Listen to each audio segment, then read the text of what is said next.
اللهم صل وسلم على سيدنا محمد مفتاح باب رحمة الله عدد ما في الله صلاة وسلاما دائمين بملك الله وعلى آله وصحبه عدد كل ذرة على الأمر أما بعد. Yang kami muliakan para hadirin al-hadir hadi dan para hadirin yang lainnya yang kami muliakan, lebih khusus guru kita bersama Guru Taufik dan Guru Lukman beserta seluruh guru-guru yang ada berkesempatan hadir dalam pagi yang mulia ini, tokoh masyarakat dan para hadirin hadirat yang dimuliakan oleh Allah Subhanahu wa taala. Alhamdulillah, segala puji dan syukur kita panjatkan kehadirat Allah Subhanahu wa taala yang telah memberikan kita taufik hidayah dan inayahnya sehingga kita sama-sama di pagi yang mulia hadir di tempat yang mulia ini untuk memperingati daripada Isra dan Mi'raj, sekaligus memperingati daripada haul Guru Muhammad Zaini Abdul Ghani adalah satu kenikmatan daripada Allah Subhanahu wa taala. Kita memperingati Isra dan Mi'raj Nabi Muhammad sallallahu alaihi wasallam, yang mana peristiwa Isra dan Mi'raj adalah peristiwa yang paling afdal, yang paling utama bagi diri Nabi Muhammad sallallahu alaihi wasallam. Dengan Isra dan Mi'raj tersebut, Allah Subhanahu wa taala memberitahukan, mengumumkan kepada seluruh makhluknya bahwasannya tidak ada yang lebih agung, lebih mulia, lebih tinggi kedudukannya daripada Nabi Muhammad sallallahu alaihi wasallam. Dalam peristiwa Isra dan Mi'raj, Nabi berjumpa, bertemu, berhadapan dengan Allah Subhanahu wa taala. Rasulullah sallallahu alaihi wasallam mendapatkan kemuliaan daripada Allah Subhanahu wa taala, yang mana kemuliaan tersebut tidak diberikan kepada Nabi Musa alaihissalam. Nabi Musa alaihissalam kalimullah, seorang nabi yang bisa mendengar firman Allah Subhanahu wa taala secara langsung tanpa perantara. Dan ketika dia ingin mendengar firman-firman Allah secara langsung, beliau akan naik ke gunung Turi Saina, dan Allah memerintahkan kepada Nabi Musa alaihissalam untuk melepas sandalnya. Wa Musa ikhlaq na'laika fa innaka bil wadi muqaddas tuwa. Wahai Musa, lepaslah sandalmu karena engkau ada di tempat yang disucikan oleh Allah Subhanahu wa taala. Nabi Musa hendak mendengar firman Allah, beliau naik ke atas gunung dan melepas sandalnya sehingga beliau bisa mendengar firman-firman Allah Subhanahu wa taala secara langsung. Dan itu satu kedudukan yang begitu agung, yang begitu mulia Nabi Musa alaihissalam. Di antara nabi-nabi yang lainnya, hanya Nabi Musa yang bisa mendengarkan firman Allah Subhanahu wa taala, karena itu dijuluki kalimullah. Nabi yang bisa mendengar, berbicara kepada Allah Subhanahu wa taala. Dan itu, kenikmatan itu ya, sangat tinggi, sangat besar sekali. Bahkan diceritakan oleh para ahli tafsir bahwasanya Nabi Musa alaihissalam, kalau beliau sudah mendengar kalam Allah kemudian turun, ya, beliau memancarkan cahaya daripada wajahnya sehingga beliau tutup wajah beliau, ya, karena tidak akan ada orang yang mampu bisa melihat cahaya dari wajah Nabi Musa alaihissalam. Ya, beliau tutup wajahnya agar tidak bisa orang melihatnya, ya, karena tidak akan mampu. Ya, Nabi Musa diberikan kekuatan oleh Allah Subhanahu wa taala bisa mendengar firman Allah Subhanahu wa taala. Firman Allah Subhanahu wa taala itu tidaklah ringan, ya, tidak enteng, bukan enteng, ya, Dikatakan misalnya law anzalna hadzal qur'ana ala jabalin la ra'aitahu khashi'an mutasaddian min khasyatillah. Seandainya kami turunkan Al-Qur'an adalah kalam Allah, adalah firman-firman Allah. Seandainya kami turunkan firman-firman Allah tersebut yang ada di dalam Al-Quran di atas gunung batu, maka gunung batu tersebut akan pecah hancur karena takut kepada Allah Subhanahu wa Ta'ala. Tapi Nabi Musa diberikan kelebihan, bisa mendengarkan secara langsung dan beliau mampu bisa menerimanya. Tapi orang-orang yang melihat Nabi Musa, mereka tidak akan kuat, tidak akan bisa. Ya, dikatakan bahwasanya Nabi Musa selalu menutup wajahnya sampai 40 hari karena daripada mengemban daripada cahaya Allah yang didapatkan dari mendengar firman Allah Subhanahu wa Ta'ala secara langsung. Nabi Musa alaihissalam, beliau menginginkan sesuatu yang lebih daripada sekedar mendengar. Ingin melihat Allah. Rabbi arini anzur ilaik. Ya Allah, aku ingin perlihatkanlah dirimu pada aku sehingga aku bisa melihat kepada Engkau. Orang mendengar dengan melihat pasti berbeda. Ya, sama kalau kita sekarang dengar dari radio dengan suara dibandingkan melihat televisi, masih ada gambarnya, ada suaranya. Nabi Musa menginginkan sesuatu yang lebih daripada sekedar mendengar. Beliau ingin melihat Allah Subhanahu wa Ta'ala, tapi Allah tidak berikan. Allah mengatakan lan tarani walakin inzur ila al-jabali fa in istaqarra makanahu fasawfa tarani. Engkau tidak akan bisa melihat aku. Nabi Musa katakan engkau tidak akan bisa melihat aku. Seakan-akan Allah mengatakan ini khusus bagi kekasihku Nabi Muhammad SAW. Engkau Musa, ya, engkau aku berikan kelebihan bisa mendengar firman-firmanku secara langsung, tapi untuk melihat tidak. Allah mengatakan lan tarani, engkau tidak akan bisa melihatku. Artinya di atas dunia. Dan memang semua manusia, semua makhluk tidak ada yang melihat Allah Subhanahu wa Ta'ala. Kalau penghuni surga, ya nantinya. Allah Subhanahu wa Ta'ala mengatakan wujuhun yawma idzin nadhirah ila rabbiha nadhirah. Wajahnya penghuni surga nantinya di hari kiamat, wajahnya itu berseri-seri, bersinar, bercahaya, dan mereka melihat kepada Tuhannya, melihat kepada Allah Subhanahu wa Ta'ala. Melihat kepada Allah, dan itu juga menjadi nikmat surga yang paling tinggi daripada nikmat-nikmat yang lainnya. Melihat kepada Allah Subhanahu wa Ta'ala, nikmat surga tertinggi. Rasulullah menjanjikan innakum satarawna hadzal qamar, innakum satarawna rabbakum kama tarawna hadzal qamar. Sungguh kalian akan melihat Tuhan kalian seperti kalian melihat bulan. Kita akan melihat Allah Subhanahu wa Ta'ala bagi penghuni surga. Dan Nabi Muhammad mengatakan bahwasanya penghuni surga yang paling rendah derajatnya, tingkatannya paling bawah, itu adalah orang-orang yang bisa melihat Allah dalam satu minggu satu kali. Artinya melihat Allah itu jadi ukuran tingkatan surganya, jadi ukuran tingkatan surganya. Paling rendahnya melihat Allah seminggu sekali pada hari Jumat. Dia melihat Allah Subhanahu wa Ta'ala. Yang lebih tinggi seminggu 2 kali, yang lebih tinggi lagi seminggu setiap hari melihat Allah. Yang lebih tinggi lagi sehari 2 kali, pagi dan sore. Yang lebih tinggi lagi orang-orang yang selalu melihat Allah Subhanahu wa Ta'ala, ada di sisi Allah Subhanahu wa Ta'ala. Kenikmatan memandang kepada Allah Subhanahu wa Ta'ala itu kenikmatan surga yang paling tinggi. Kenikmatan yang lain-lainnya tidak ada apa-apanya, tidak sebanding dengan kenikmatan melihat Allah Subhanahu wa Ta'ala.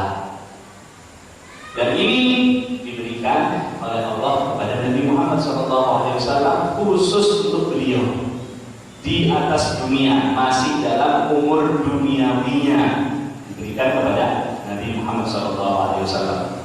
Nabi Musa meminta, Allah tidak berikan. Akan tetapi Allah memberikan hikmah, memberikan satu pelajaran. Allah mengatakan, walakin indur ilal jabal fa istaqarra makanahu. Namun melihatlah kepada gunung. Kalau gunung yang ada di hadapanmu, gunung batu tersebut, dia tetap di tempatnya, kokoh, tidak bergoncang, tidak bergoyang, maka engkau akan bisa melihat aku. Ya, Allah Subhanahu wa taala memberikan pelajaran hikmah. Kemudian Nabi Musa melihat, kemudian Allah Subhanahu wa taala bertajalli. Falamma tajalla rabbuhu lil-jabali ja'alahu dakka. Ketika Allah bertajalli, menampakkan sedikit daripada cahayanya, bahkan bukan cahaya Allah, itu hanya pantulan. Ya, jadi pantulan daripada cahayanya Allah. Kalau kita punya lampu seter, ya, lampu seter kita arahkan ke cermin, cermin itu akan memantulkan cahaya seter, pantulannya. Ya, bahkan sebagian menyatakan itu 1000 kali pantulan. Artinya dari pantulannya dipantulkan, bisa ibaratnya 1000 cermin. Itu yang ditampakkan kepada gunung tersebut. Terhadap gunung itu ditampakkan pantulan dari 1000 cermin cahayanya Allah. Gunung itu tidak kuat, tidak mampu, sehingga gempa, goyang. Dan Nabi Musa yang melihat itu juga tidak mampu, tidak bisa, sehingga beliau pingsan. Beliau pingsan, tidak diizinkan, tidak diberikan oleh Allah Subhanahu wa taala untuk bisa melihat daripada pantulan cahaya Allah Subhanahu wa taala. Nabi Muhammad SAW diberikan oleh Allah Subhanahu wa taala sehingga beliau berhadapan dengan Allah Subhanahu wa taala. Bahkan beliau berjumpa dengan Allah Subhanahu wa taala itu berhadapan dengan jasad beliau dan segala sesuatu yang menempel dengan badan atau bersambung dengan jasad beliau. Kalau kita dengar tadi Nabi Musa di atas dunia itu disuruh copot sandalnya. Kalau ingin mendengar firman Allah, Nabi Muhammad SAW di atas arsy di hadapan Allah tidak ada perintah untuk melepas sandal beliau. Terongkal beliau ikut bertemu dengan Allah Subhanahu wa taala, ikut berhadapan dengan Allah Subhanahu wa taala. Karena itu dikatakan wa nahnu Muhammadin ala jabalil qaumi alat fajami'ul khalqi tahta dhilli alihi laqad nudiya Musa khalaq wa ahmadu ala nasi lam yu'man bi khalqi alihi. Katakan oleh seorang ulama dalam syairnya, sandal terongkal Nabi Muhammad SAW ada di tempat yang paling tinggi, yaitu ketika saat Mi'raj berhadapan dengan Allah. Tempat yang paling tinggi dan seluruh makhluk ada di bawah bayangan, di bawah naungan sandal Nabi Muhammad SAW. Malaikat Jibril di bawahnya. Malaikat Jibril ketika mengantarkan Nabi Muhammad sampai Sidratul Muntaha, beliau mundur. Nabi Muhammad mengatakan, wahai Jibril, apakah engkau meninggalkan temanmu tempat seperti ini? Engkau bersama aku, menyertaiku mulai dari Masjidil Haram, Masjidil Aqsa, kemudian naik ke langit pertama, kedua, dan seterusnya. Kau tinggalkan aku saat ini. Malaikat Jibril mundur dan beliau mengatakan, "Mamina adalah maqam makhluk." Kita ini masing-masing punya kedudukan sendiri-sendiri, masing-masing. Kalau aku maju, aku akan terbakar. Tapi engkau jika maju, engkau akan bisa menembus, akan berjumpa dengan Allah Subhanahu wa taala. Nabi Muhammad maju berhadapan dengan Allah Subhanahu wa taala dengan sandalnya. Tidak ada riwayat atau cerita bahwasanya Nabi disuruh melepas sandalnya. Ya, Dan ini kebanyakan ulama mengatakan seperti itu, sehingga ada syair. Ya, di dalam syair itu kemudian dikatakan Nabi Musa di atas bumi ketika hendak mendengar firman Allah diperintahkan lepas sandal wahai Musa. Tapi Nabi Muhammad di atas arsy di hadapan Allah tidak ada sama sekali perintah untuk melepas sandalnya. Dan Nabi Muhammad ini Nabi yang paling mulia, Nabi yang paling agung. Bagaimana tidak mulia, tidak agung? Sandalnya aja mulia dan agung. Pernah ada di seluruh kepala, di atas seluruh makhluk sandal beliau. Ya, begitulah keagungan didapatkan daripada berhubungan atau berdekatan, ada jalinan dengan yang mulia. Ya, sandal ini tempatnya di bawah kaki, tapi karena kaki tersebut adalah kakinya Nabi Muhammad SAW yang mulia, yang agung, akan menjadi mulia dan menjadi agung. Ya, sampai digambar ya, gambar rompa atau sandalnya Nabi Muhammad, bentuk sandalnya itu digambar, yang dijadikan azimat. Nah, kalau sekarang ini ada di atas kepala saya nih, gambar terompanya. Nah, nggak ada ya, bentuk gambar sandal itu ada di atas kepala. Nggak ada orang naruh sandal di atas kepala ya, kecuali sandalnya Nabi Muhammad SAW. Begitu agung dan begitu mulianya Rasulullah SAW.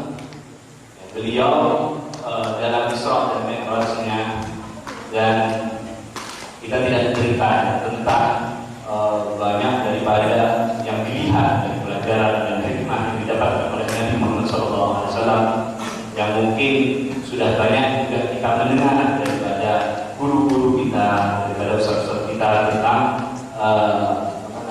hikmah-hikmah pelajaran daripada Isra dan Mi'raj. Kita langsung ke ujungnya saja.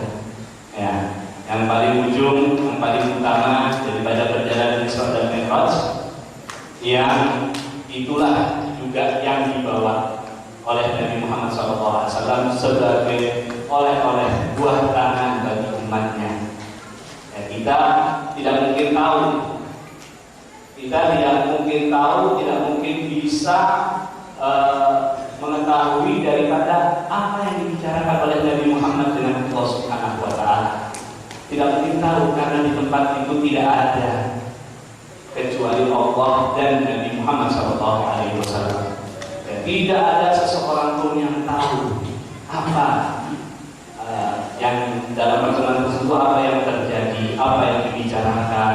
Nabi Muhammad mendengarkan apa yang dikatakan oleh Allah Subhanahu wa Ta'ala. Tapi yang jelas, yang kita yakin tahu ya, hasil daripada pertemuan itu adalah perintah sholat 5 waktu ya, yang mana beliau menerimanya asalnya 50, kemudian turun ya, disuruh minta keringanan oleh Nabi Musa ya, diringankan 5 dan seterusnya sampai 9 kali bolak-balik, akhirnya menjadi 5 waktu, 5 waktu ya, dan tidak berkurang daripada pahalanya.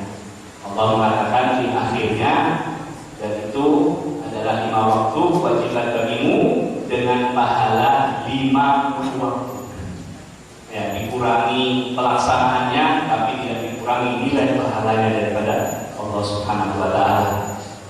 Dan hikmahnya ya, Nabi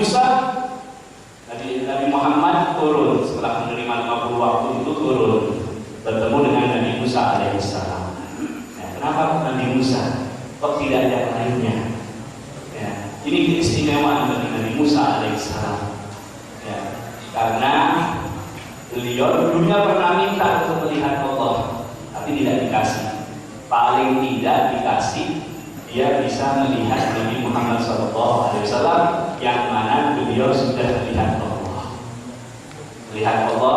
Kemudian Nabi Musa alaihissalam bertemu dengan Nabi Muhammad ya, pasti setelah kita ceritakan tadi, Nabi Musa saja ketika mendengar firman Allah itu turun, cahayanya sangat terang benderang sekali juga Nabi Muhammad. Bagaimana dengan Nabi Muhammad? Berjumpa dengan Allah, bukan mendengar saja. Nabi Musa ya, ngambil berkahnya, cahayanya dibawa oleh Nabi Muhammad SAW. Ya, itu adalah hiburan gantinya Nabi Musa. Nabi Musa pernah minta untuk melihat Allah dan dikasih, tapi ketika Mi'raj Nabi Musa melihat Nabi Muhammad SAW, yang mana Nabi Muhammad sudah berjumpa dengan Allah Subhanahu Wa Taala. Ya, nafas itu bolak-balik sampai 9 kali. Ya, minta keringanan, turun lagi ketemu Nabi Musa. Ya, terus itu suruh naik lagi, minta keringanan dari Allah Subhanahu Wa Taala. Karena Nabi Musa setiap berjumpa dengan Nabi Muhammad, ya, beliau mendapatkan kenikmatan daripada menyaksikan wajah Nabi Muhammad SAW yang beliau membuat cahaya daripada Allah Subhanahu Wa Taala. Dan setiap turun ketemu lagi pasti cahaya baru, pasti itu nur yang baru. Ya, turun bolak-balik, ya, setiap turunnya Nabi Musa ingin, bahkan sampai sudah 5 itu masih disuruh naik.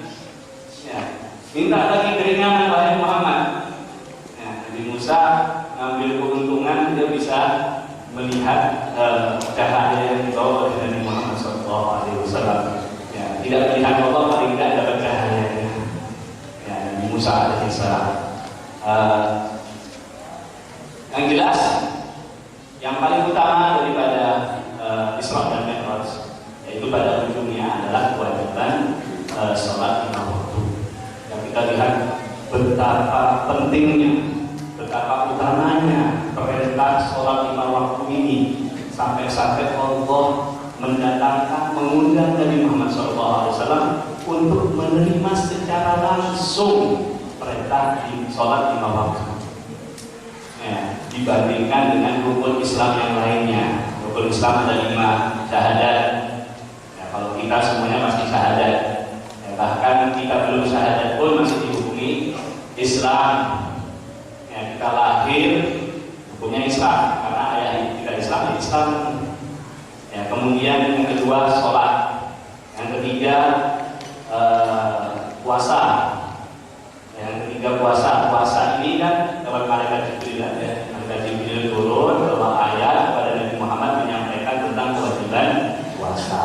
Kemudian zakat, zakat juga begitu. Allah memerintahkan kepada malaikat Jibril untuk turun membawa ayat tentang zakat. Haji itu juga hanya malaikat Jibril yang turun. Tak perlu Nabi Muhammad untuk dibawa, diundang untuk bertemu langsung dengan Allah Subhanahu Wa Taala. Hanya sholat saja. Kita bisa bilang ya gara-gara sholat Nabi Muhammad itu akhirnya Isra dan Mi'raj. Ya, betapa pentingnya sholat tersebut, yang paling utama daripada kewajiban atau rukun Islam. Ya, dan sholat ini menjadi tanda utama bagi seseorang itu dikatakan muslim. Kalau tidak sholat artinya kafir. Rasulullah mengatakan al-ahdu bainana wa bainal kafir as-shalah. Perbedaan kita dengan orang kafir adalah sholat. Hadis yang lain mengatakan sholat adalah tiang agama, tiangnya. Ya, barang siapa menegakkan sholat, menjalankan sholat, maka dia telah menegakkan agamanya. Islam ada di dalam dirinya. Barang siapa meninggalkannya, maka dia telah merobohkan agamanya. Artinya tidak ada Islam. Seperti bangunan dan ada tiangnya yang roboh. Begitu juga orang yang mengaku Islam tidak menjalankan sholat, tidak ada Islamnya di dalam dirinya. Sholat ini yang paling utama. Ya, bahkan kalau kita lihat ya, hukuman bagi orang yang meninggalkan sholat itu paling berat daripada hukuman rukun-rukun Islam yang lainnya. Kalau orang tidak puasa, tidak mau puasa, nah, sebentar lagi Ramadan, nah, tidak mau puasa Ramadan, bagaimana dengan orang seperti ini? Ya, kita nasihati kamu puasa, kemudian kita kasih tahu tentang ancamannya orang-orang yang meninggalkan puasa, dosanya. Ya, kalau tidak mau,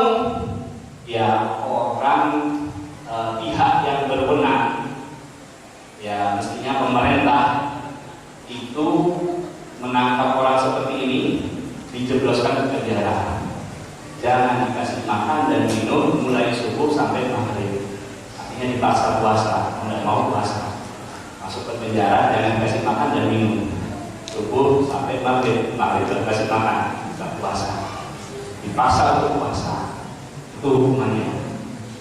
Orang tidak mau zakat, rukun Islam yang keempat, tidak mau mengerjakan zakat, tidak mau mengeluarkan zakat, padahal dia wajib. Bagaimana orang-orang seperti ini? Apa yang dilakukan? Ya kita nasihati secara baik-baik, kemudian kita terangkan tentang ancamannya, dosanya orang yang mencegah daripada zakat. Ya, kalau tidak mau, ya kita laporkan ya kepada yang berwenang, yang berhak mengurusi, yang pemerintah mungkin, biar orang ini dirampas hartanya. Dirampas hartanya sebesar zakat yang wajib. Wajibnya 10 juta sudah. Dirampas hartanya, kemudian diambil hartanya sebesar 10 juta. Mungkin ada uang yang sudah rampas uang 10 juta. Ya, uang itu kemudian dibagikan kepada orang yang berhak menerima. Itu saja. Ya, itu saja hukumannya. Ya, dibagikan, artinya dipaksa untuk berzakat. Kalau tidak mau ya zakat dia. Orang yang tidak mau haji, padahal dia wajib dan dia sudah mampu, sudah bisa, dia sudah dapat jatah kursi untuk berangkat tahun ini, tapi dia tidak mau berangkat, ya atau dia tunda nanti aja deh, tahun depan saja, padahal bisa berangkat sudah, tahun depan aja, beberapa tahun lagi, 3 tahun lagi, 4 tahun lagi. Kewajiban haji kewajiban yang luas, lapang. Artinya tidak ada desakan orang yang sudah bisa melaksanakan haji dia harus segera mungkin melaksanakan haji, tidak ada. Luar, gitu loh. Karena kewajiban juga seumur hidup sekali kewajiban haji itu. Jadi tahun ini saya sudah punya uang, ya, tapi nggak mau daftar, misalnya. Nanti aja deh 10 tahun lagi saya mau berangkat haji. Boleh aja, boleh. Ya, boleh seperti itu. Ancamannya itu cuma diancam sama Nabi, orang yang mampu untuk haji, tapi dia tidak melaksanakannya, kemudian dia mati, maka mati dalam keadaan yang mulia atau Nasrani. Ancaman dari Nabi Muhammad SAW. Sedangkan orang yang meninggalkan sholat, tidak mau sholat, itu ancamannya dipenggal kepalanya, dibunuh. Ya, seperti yang lainnya. Ya, kalau yang lainnya kan tadi itu ya, tidak mau puasa dipaksa puasa, tidak mau zakat dirampas hartanya untuk dikeluarkan zakatnya. Ya, haji tambah ringan lagi, ya tidak ada dipaksa berangkat gitu ya, dipaksa ditangkap, dipaksa diberangkatkan haji, tidak. Ya. Tapi sholat hukumannya hukuman mati, ya, orang tidak sholat, ya, tidak mau sholat. Orang tidak mau sholat ini ada 2. Pertama, mengingkari kewajiban sholat. Bilang sholat itu tidak wajib, seperti yang bilang sholat tidak wajib, ya. Atau mungkin yang sejenisnya itulah mengatakan atau meyakini sholat sudah tamat, habis sudah. Ya, atau mungkin nanti ada lagi yang ngomong sholat itu kan supaya kita ingat dengan Allah. Ini sholat didikiri, ya. Dikala sholat supaya engkau ingat kepada Allah. Jadi kalau kita sudah ingat sama Allah, gak usah sholat, sudah cukup. Ya, karena sudah sampai di tujuannya, sholatnya tidak usah. Ya, sholatnya tidak usah lagi. Ini ada seperti kalau di Jawa sana ada istilahnya itu healing itu ingat. Jadi kalau mereka sudah waktunya sholat, ayo sholat, mereka diam. Terus itu tafakur gitu ya, bayangkan, oh sudah, saya sudah sholat. Ya, dengan ingat saja kita sudah sholat. ini mengingkari kewajiban sholat, itu sama aja mengingkari kewajiban sholat. Kemudian ada lagi mungkin sholatnya diserahkan sama pemimpinnya, sama gurunya, ustadznya ngajari, ya dia serahkan uang, di situ sudah bebas sholat. Gurunya yang jamin, nah kamu bayar saya, kamu tidak usah sholat, saya yang jamin kamu masuk surga langsung, pakai sholat. Ini macam-macam daripada pengingkaran terhadap kewajiban sholat. Ya macam-macam lah. Ada lagi yang dengan nama hakikat. Nanti bilang kalau kita sholat tapi tidak merasakan kita berhadapan dengan Allah, tidak ada hakikatnya, buat apa sholat? Tidak usah sholat aja. Gitu. Macam-macam. Yang paling orang manusia yang paling mendapatkan hakikat tertinggi dari Allah Subhanahu wa taala, Nabi Muhammad.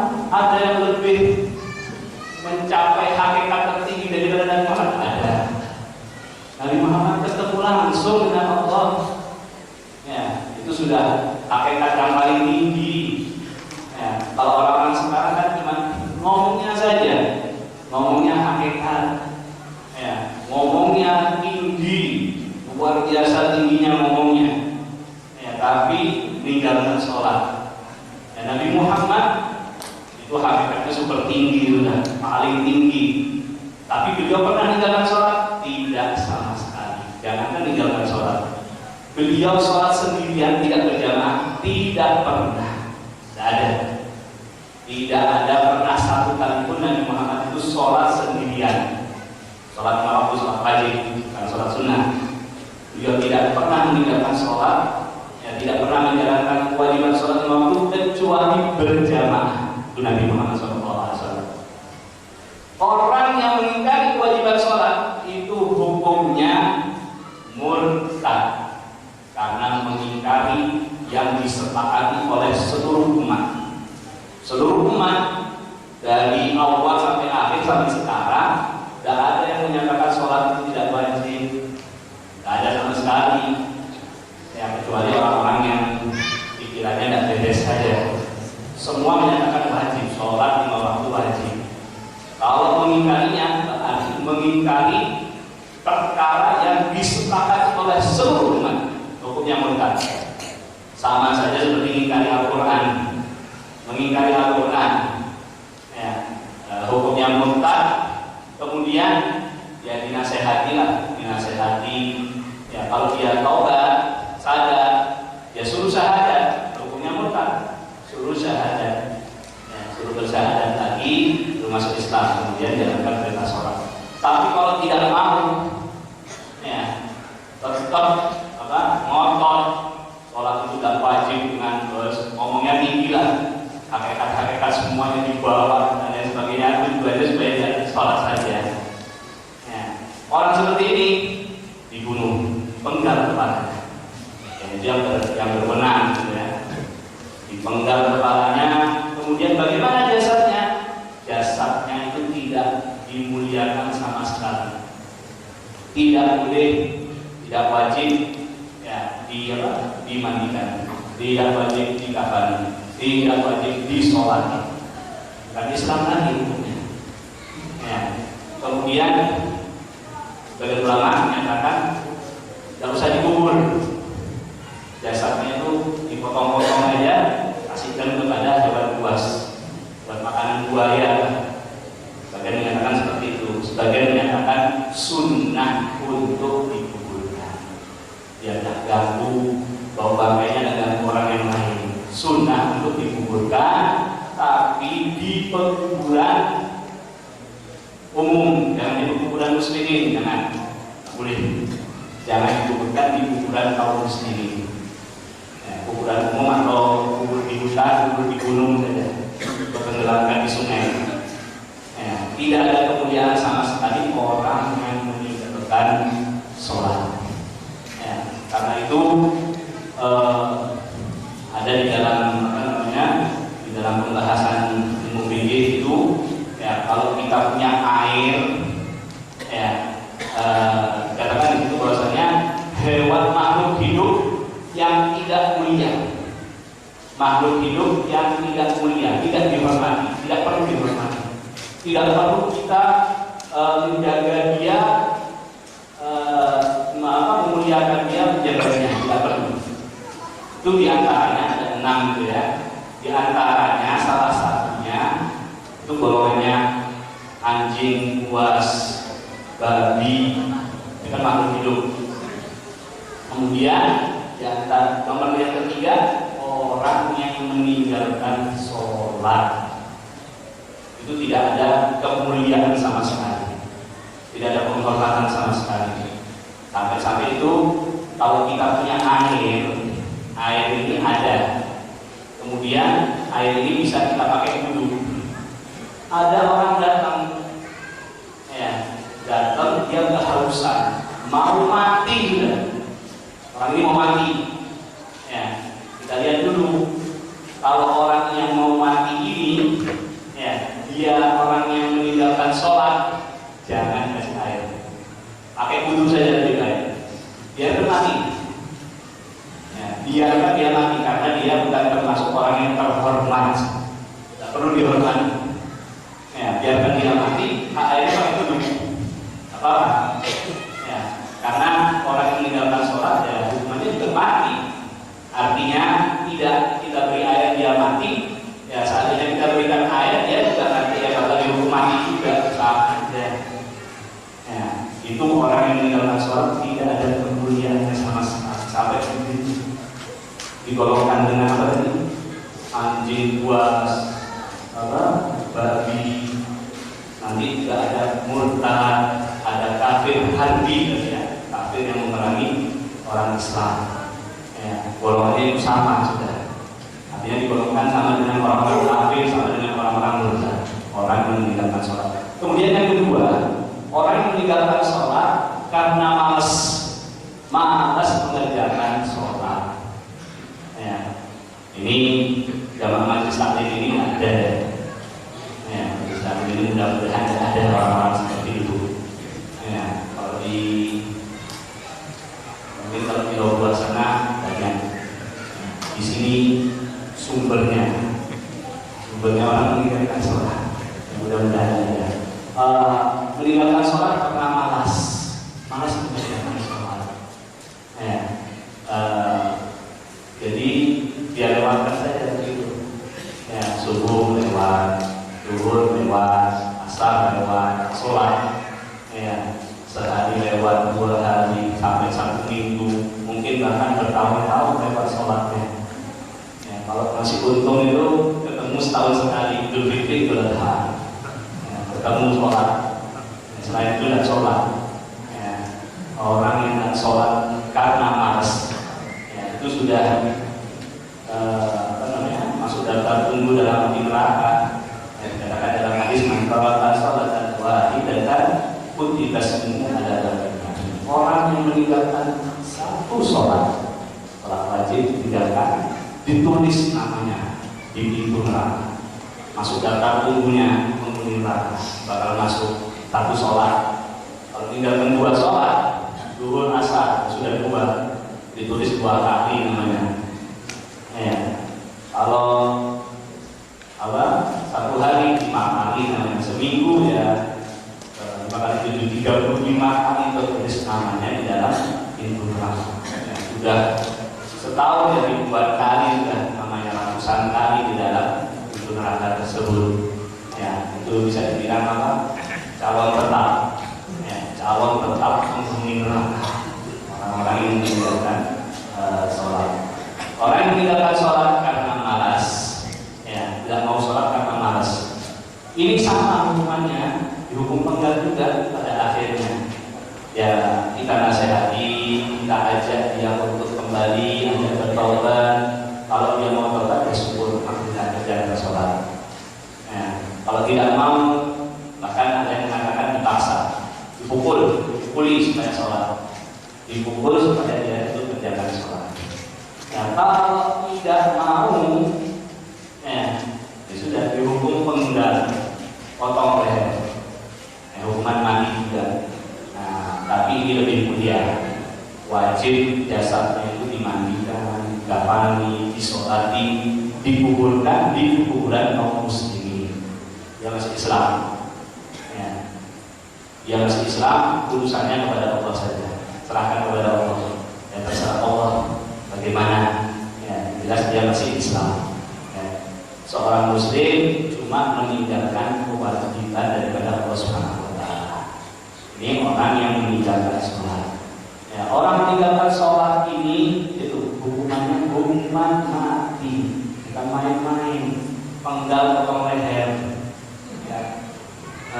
Hikmahnya kenapa pakai leher gitu ya, yang dipotong? Karena sholat itu seperti kepala daripada jasad kita. Rasulullah mengatakan as-sholatu bidin manzilatil ra'si minal jasad. Sholat itu di dalam agama, di dalam Islam itu bagaikan kepala dari jasad seseorang. Orang bisa hidup tanpa tangan, bisa, tanpa kaki, bisa, ya. Bahkan dua-duanya sudah, kedua tangannya tidak ada, kedua kakinya tidak ada sekalian, bisa hidup. Tapi hidup tanpa kepala tidak mungkin. Ada orang hidup tanpa kepala? Tidak ada. Itu hantu atau zombie. Ya. Jadi kalau ada orang tidak sholat, bilang aja itu hantu. Ya. Ada orang meninggalkan sholat, itu hantu atau zombie. Kedudukannya bagaikan kepala dari jasad seseorang. Ya. Kalau kepala tidak ada, tidak mungkin orang itu bisa hidup. Artinya kalau ada orang Islam meninggalkan sholat, ya tidak ada Islam di dalam dirinya. Seperti halnya tidak mungkin hidup, ya Islam tidak mungkin hidup di dalam diri orang tersebut karena dia meninggalkan daripada sholat. Sholat ini yang paling utama, sehingga Allah Subhanahu Wa Taala itu mengancam orang-orang yang meremehkan sholat. Bukan orang tidak sholat, dikatakan dalam ayat yang kita sudah hafal semuanya dalam surat Al-Ma'un.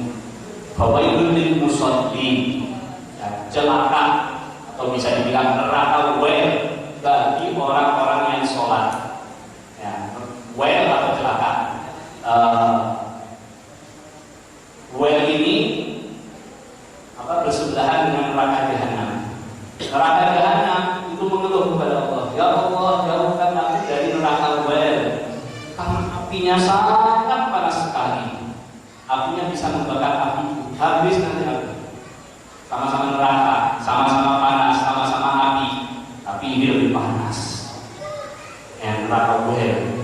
Kalau Ibn Abbas, ahli tafsir dari golongan sahabat, dia mengatakan mengumpamakan seandainya diambil satu percikan dari neraka wel, satu percikan saja diambil, kemudian dibawa ke dunia, dilewatkan di atas gunung batu makan lele.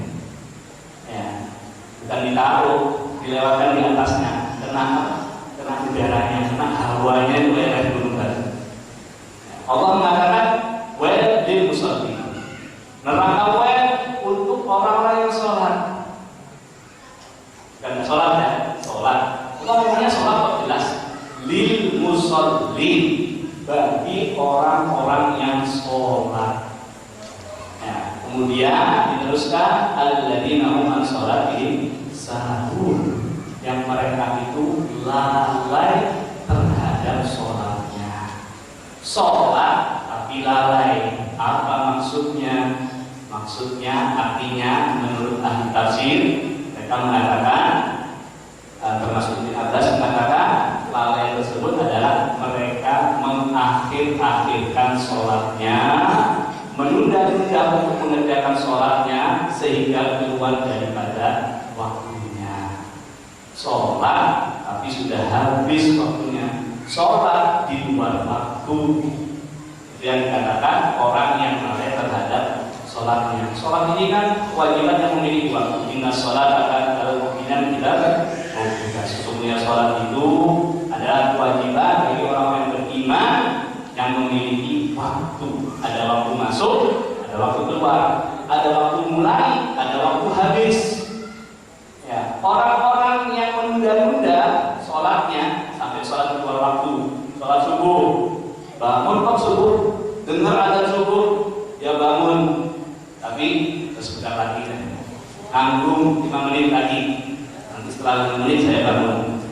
tapi ketiduran terus.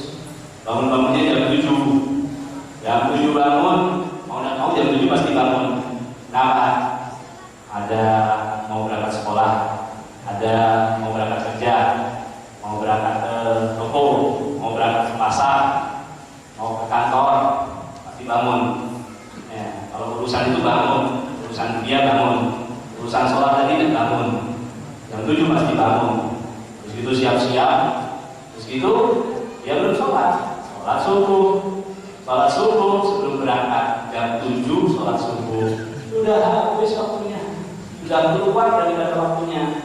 Itu sih sholat duha, sholat subuh. Ya, sholat subuh jam 7. Bagaimana orang seperti ini? Masuk tidak dalam ayat itu? Masuk. Neraka ya, akan dilewatkan percikannya. Masukkan, dimasukkan oleh Allah ke dalam neraka ya, menunda sholatnya. Duhur juga nanti begitu. Duhur ketika bekerja, ketika toko banyak yang membeli, sudah lagi rame. Dengar ada atau tahu waktunya sudah duhur, tapi tidak sudah lagi deh. Pelanggannya tidak berhenti. Ya, sampai akhirnya asar. Nah, begitu asar, kaget dia kalau sudah asar.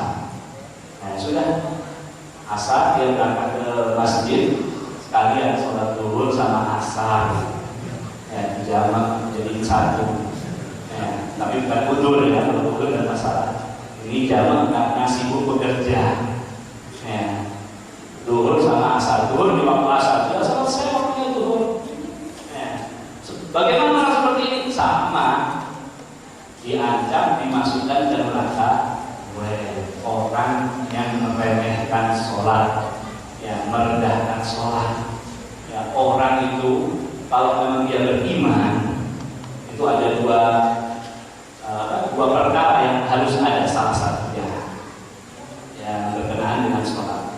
Jadi kalau dia orang yang beriman, ketika dia tahu sudah waktunya sholat, misalnya dengan adzan di masjid atau di sholat, atau dia melihat jam tahu oh ini sudah waktunya masuk, itu harus ada salah satu dari dua paling tidak baru dikatakan beriman.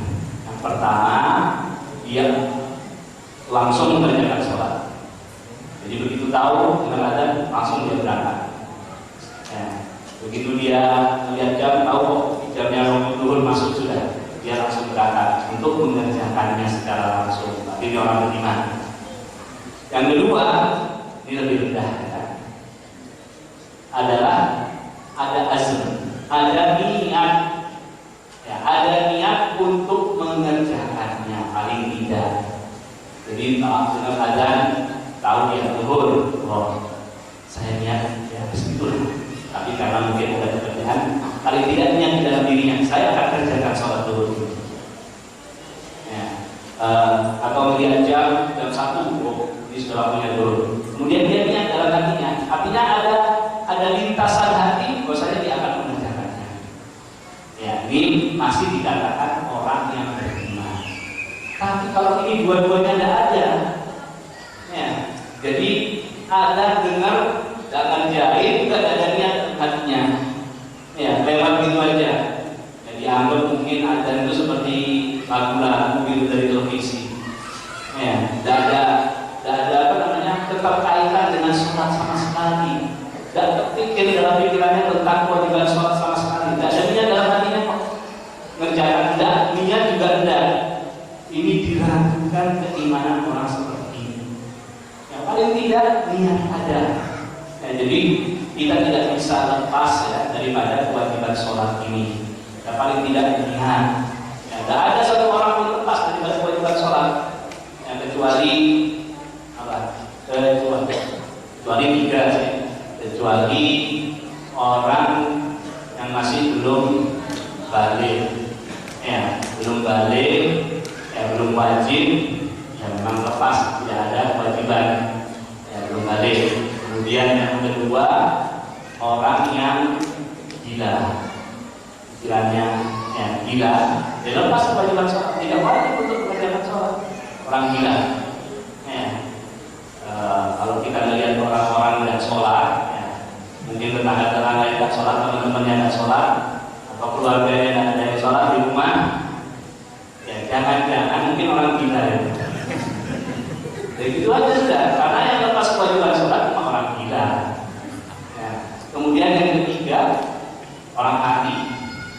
Ya, kalau sudah mati ya sudah lepas kewajiban sholat. Ya, kemudian yang khusus perempuan mungkin dalam keadaan haid atau nifas, mereka tidak wajib melaksanakan sholat.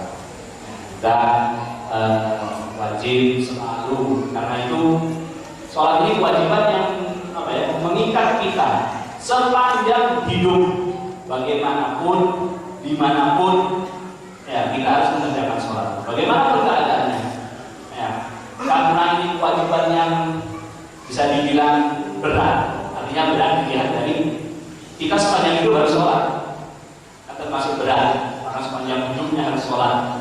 Ya, karena itu Allah berikan banyak keringanan di dalam sholat. Ya, sholat harus berdiri, dan bisa berdiri karena sakit ya duduk, bisa duduk rebah, ya baring. Ya, kemudian baring itu sholatnya ya rukuknya berdiri ya duduk. Kalau tidak bisa ya sudah sholat tetap diam di tempatnya berbaring, sholat dengan hatinya, gitu ya. Dia kalau bisa gerakan kepala, gitu ya, itu isyarat. Ya rukuk, sujud gitu. Ya kalau tidak bisa, ya dengan hatinya. Jadi dijalankan semua rukun-rukun sholat itu di dalam hatinya. Jadi sambil membayangkan, akan dia berdiri baca Fatihah, kemudian dalam hati semuanya rukuk, akan dia rukuk, baca doa rukuk, tidak itu seterusnya. Tapi sholat dengan hatinya. Itu keringanan sholat.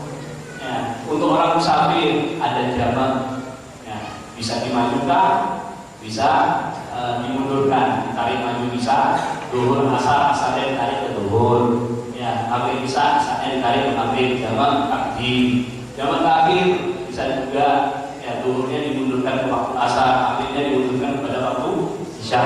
Kemudian belum lagi ada kautsar yang 4 rakaat, duhur, asar, isya diringkas jadi 2 rakaat. Banyak keringanan daripada sholat. Ya, tapi tidak satu orang pun berhak boleh meninggalkan daripada sholat. Ya, kalau memang ada orang yang berhak meninggalkan sholat, yang lebih utama itu Nabi dan para sahabatnya. Ya, mereka itu sangat sibuk sekali, sangat repot sekali, perang. Ya, mereka berperang, kemudian ada di padang pasir, tidak ada air, dalam keadaan haus, akan dalam keadaan kelaparan, tapi tetap mengerjakan sholat, bahkan sholatnya berjamaah. Dalam keadaan perang sekalipun, Allah mensyariatkan kepada mereka untuk sholat berjamaah, tetap berjamaah dalam keadaan perang sekalipun. Dan karena itu, yang mudah-mudahan kita memohon kepada Allah SWT menjadikan orang-orang yang selalu memperhatikan daripada kewajiban sholat ini, yang diberikan kekhusyuan di dalam diri kita dalam sholat, dan menjalankan sholat kita untuk hadir hati kita kepada Allah Subhanahu Wa Taala, dan diberkahi daripada majelis ini, acara kita ini, dan kita doakan mudah-mudahan pembina majelis bertaufik, panjangkan umurnya, sampaikan hajatnya, disehatkan badannya, amin ya rabbal alamin. Wassalamualaikum warahmatullahi wabarakatuh. Terima kasih banyak kepada pimpinan dan Allah yang beliau memberikan yang lebar, berikan tausiah kepada kita. Semoga kita semua diberikan taufik hidayah, senantiasa istiqomah menjaga salat lima waktu ini sampai